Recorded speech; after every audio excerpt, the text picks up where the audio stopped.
12-hour time-lapse ito ng flight radar sa airspace ng Amerika. Kita kung paano bumagal at tila naglaho ang maraming mga eroplano sa mapa. Resulta ito ng global cyber outage sa mga computer system na naka-Microsoft Windows operating system.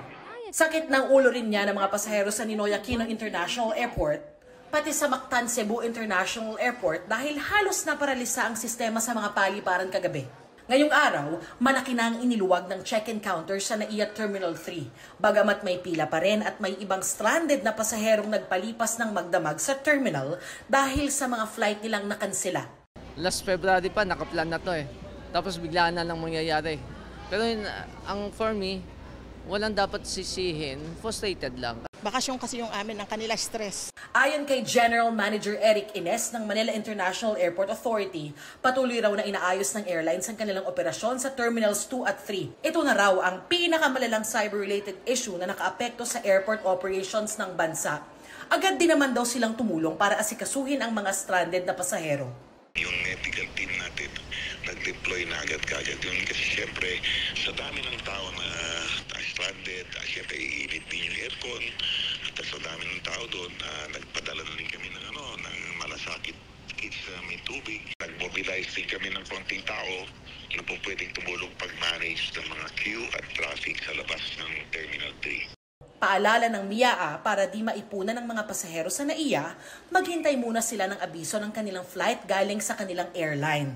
Apektado rin kahapon ng ilang bangko sa bansa pero balik normal na ang kanilang mga serbisyo. Ang cyber outage ay dahil sa bug sa naging update ng cybersecurity software na CrowdStrike. Ayon sa security expert, posibleng hindi na quality check ang update bago ito i-deploy. Sabi naman ng CrowdStrike, natukoy at inaayos na nila ang bug at muling iginiit na hindi ito resulta ng cyber attack.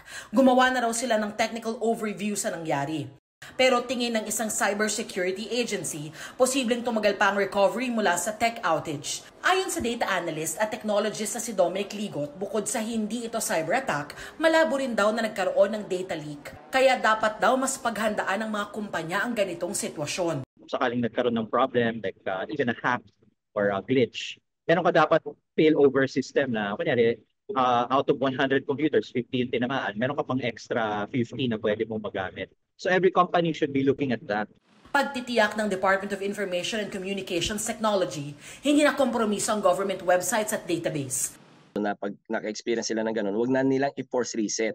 Kasi baka yung mga data na nasa loob ng mga laptops nila, ng mga devices nila, biglang mag-reset, biglang mawala ho lahat. Para sa GMA Integrated News, Darlene Kai, nakatutok 24 oras.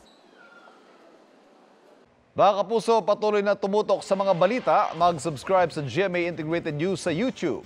Sa mga kapuso abroad, samahan niyo kami sa GMA Pinoy TV at www.gmanews.tv.